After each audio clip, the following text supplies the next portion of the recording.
First of all, there was a lot of testimony about Michael Kubosh's relationship with the defendant, Mr. Jacob.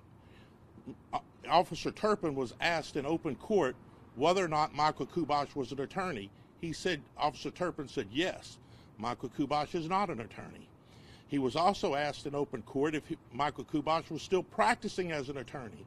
Officer Turpin said yes, Michael Kubosh doesn't practice as an attorney, was not an attorney, was not acting as an attorney, is not an attorney, so we needed to set that record clear.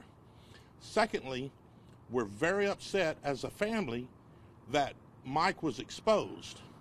We have seen the DA's office and the police take better care of drug dealers who are confidential informant. They keep their IDs secret, and there was no attempt to keep Michael Kubosh's ID secret at all. In fact, right there in front of the defendant, the officer made it very, very clear that the reason why you are here, defendant, is because Michael Kubosh turned you in. So as a family, we're very upset about that. And as my brother's attorney, when there's an investigation going on, I always advise people you don't do anything that would hamper the investigation.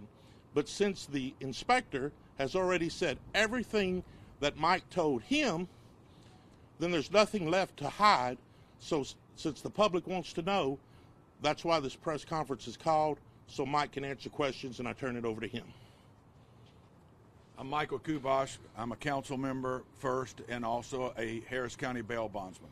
My daughter Shelly is here. She's very concerned about not only my safety but the safety of the family. One of my sons, Christopher, is here. He's also concerned about the family because my grandkids are here as well a lot. Also, Pastor James Nash is here, a great friend of mine for many years. And so I wanted you to know that at first I didn't feel like I could answer any questions. But now, since all this is out, my brother has told me I can ask questions, be asked questions and answer them. You're free to ask me what you want to ask me. Councilman, what exactly did Leon Jacobs say to you? Leon Jacobs, when he first bonded out on a stalking charge with my bonding company, you have to remember, I know about 1 out of 100 of the people that I get out of jail. He started calling my office asking to speak to me. My brother Randy called me while I was at City Hall and said, this doctor just continues to ask for you. He wants to see you. So I set an appointment at 4 o'clock on February the 23rd, a Thursday afternoon. And I met with him. He came into the office and he was very, very serious. I had him sit down. He told me who he was. I told him I knew from the bond. I looked at it. I knew who he was from the bonding of the case. And then he asked me for the number of a man named Zach. And I told him, I don't know who Zach is. I was confused. He said, you know who Zach is. I want his number. I've already paid him to take care of this matter. I want this girl out of the picture. I don't want her to testify against me. And I've paid him a lot of money. And I said, well, sir, first of all, do you not know I'm a sitting city council member in the city of Houston? I've taken oath of office to protect and defend the citizens of this city. And he said to me, I know who you are, Michael Kubosh, at-large position 3. I know who you are. I want Zach's number. And he said he changed it after I was in jail, and I want his number. And I was just confused about that. I didn't know who Zach was. I said, well, what does he look like?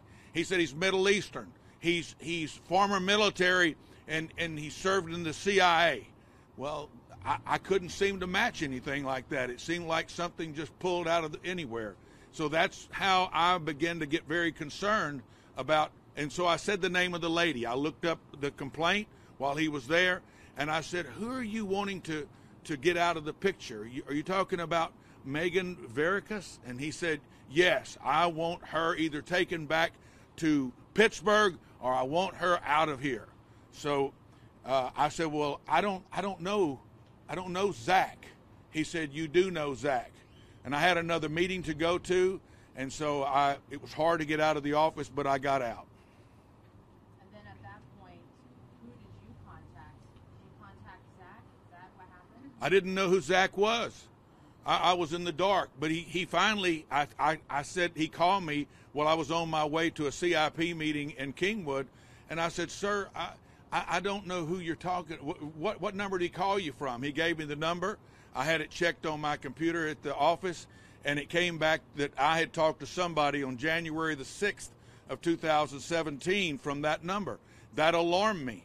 And so then I began to try to put this thing together. I knew I was flying out of the country the next morning, early in the morning, so I called an assistant chief, Finner, and I told Chief Finner what it was going on. Chief Finner took it as a matter of fact. He began to do an investigation. He called the Major Crimes Division, and they contacted me while I was at the CIP meeting.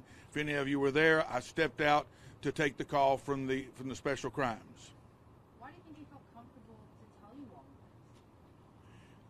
Maybe he views bondsmen as maybe seedy people. I don't know. But I told him I was a sitting council member as well. But he told me he wanted this lady out of the picture. When you heard that, Councilman, did you immediately know what was going on? I mean, did you figure he was talking about what he was talking about, or did you think maybe something else? Well, obviously, in hindsight, I was 100% correct. But at the time, he was so serious looking at me. I've been in business for 20-something years, and I have never felt the way that man made me feel in my office. He was very determined, first of all, that I knew Zach, and that somehow or another I could hook him up with Zach. Just to be clear, Councilman, I just have one question. I understand what you're saying, but how was he so convinced that you knew Zach? I'm not clear on that. There's a good missing link there. Zach is on bond with me. I say Zach. The person's name was mentioned by Officer Turpin in the affidavit that you received. His name is Motaz Aziz. He was on bond with me on a theft charge in Harris County. He's also on bond out of Galveston County. And maybe they met in jail. I don't know how they came. I don't know how he got my name as knowing somebody who knew Zach. That's still a mystery to me.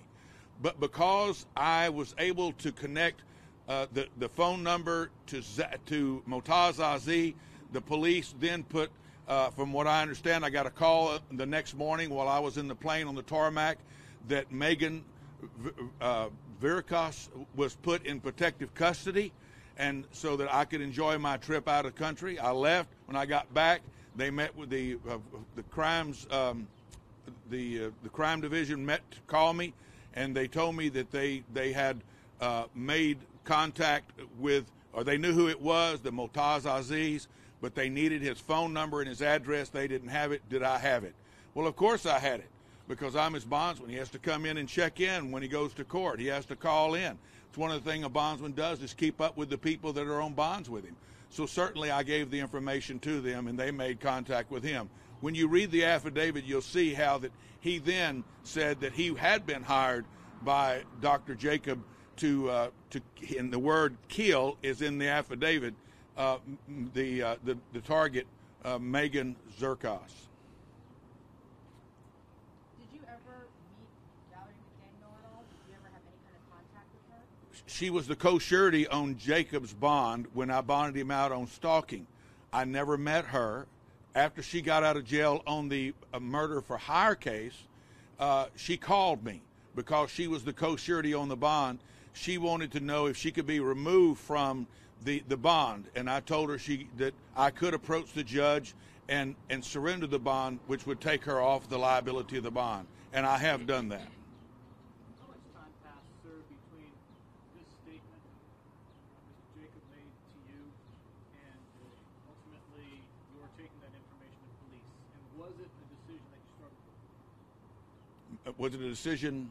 Was it a decision you struggled with, taking that information to police? And how much time passed between when you made this request, of you and when you took it to police? Once I saw that I had the number that he gave me in some of my phone records, I called Chief Finner on the way to the CIP meeting.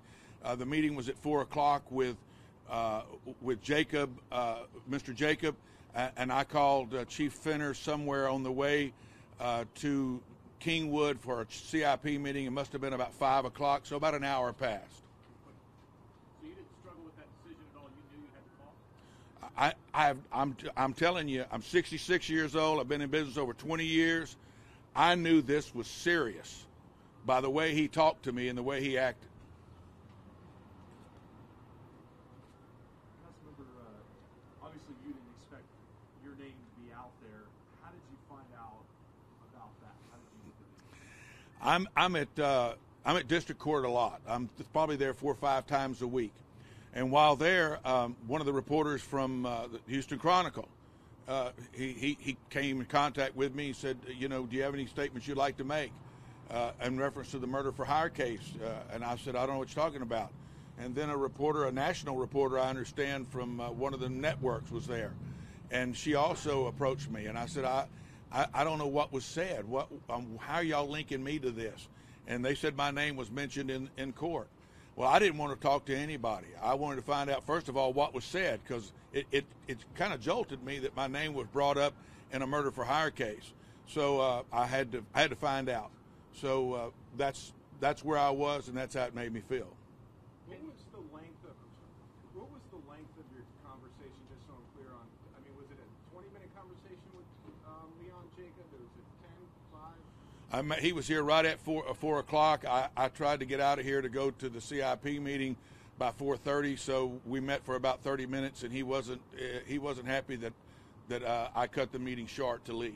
And during any of that conversation, did he ever once bring up the name Valerie McDaniel? Never mentioned Valerie McDaniel. She's the co-surety on the bond. The veterinarian never mentioned her. And can you remember the words specifically? Did he say anything about the job he wanted done besides obtaining the phone number of this person? He wanted the phone number of Zach, and he told me that he had already paid Zach to take care of this matter, and that so he wouldn't have to deal with this woman in court. And did he detail the matter in quotes to you? What the matter? No, he never said exactly what he wanted done, other than he wants her removed from this situation, even if they have to take her back to Pittsburgh. What did you conclude that to mean? I took it to move that he wanted something done with her or to her to get her out of the way. I don't know if I didn't know, but I couldn't in good conscience allow that to go on without because I knew he had a restraining order where he couldn't be in contact with this woman, so certainly couldn't have anybody else to do anything to her. Have you since extricated yourself from his bond? I did submit a surrender on the bond on the very day that the hearing took place in district court, and Judge Jim Wallace signed that surrender, and so I'm no longer on that $20,000 bond. You had about a week or so maybe get over the shock of kind of having the name thrown out there. Looking back, do you feel? I mean, you feel good about just everything that happened and the fact that you maybe saved, potentially saved 2 people's lives? What's going through your head now? Well, first of all, if I had it all over to do again, I think that the first thing I would do after I had talked to Dr. Jacob would be that I would have called my brother Paul and told him what happened. But I was on my way to the CIP meeting, and rather than to call him, I was alarmed by what he said. I called the executive chief of police, Fenner. Looking back, I did the right thing. It was a troubling thing for a while, especially after the veterinarian took her life. It was troubling to me, but I did the right thing. Some people have called me a hero, and I said, well, if I'm a hero, it sure doesn't feel like it.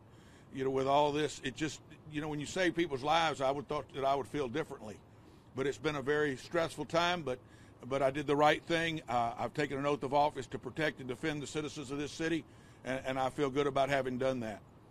Are you worried about your safety at this point?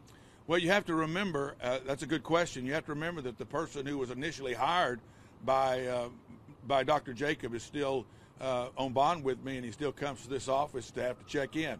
So does that concern me? Of course it does. You know, am I afraid? No, I'm not afraid. But I'm definitely paying attention. And what's he on bond for? He's on bond for theft out of Harris County. and a $40,000 bond out of Galveston County Also for theft? for theft.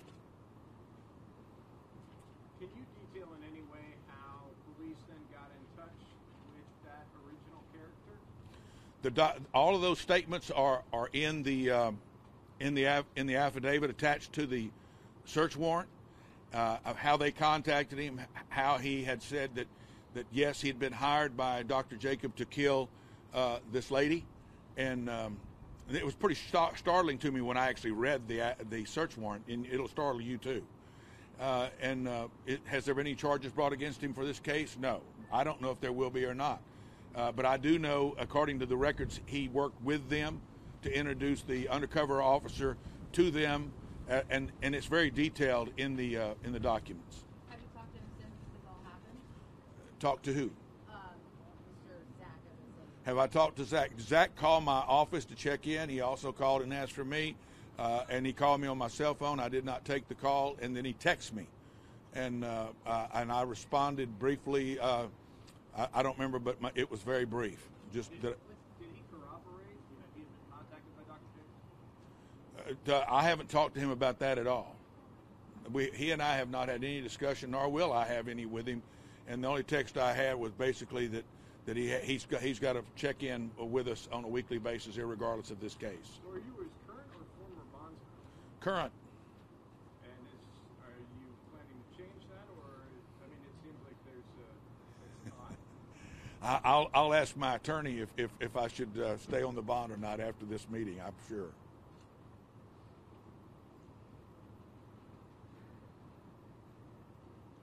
Any other questions? Thank you all very much for coming, and I appreciate the media. When I was approached by media at the district court, I know I told some of you I never run from the media. I got a lot of calls. I just had to wait to see what was said in the open court. But thank you all very much for coming and listening to the story. It's a very tragic story. It's got a very tragic ending, I'm sure. Thank you very much.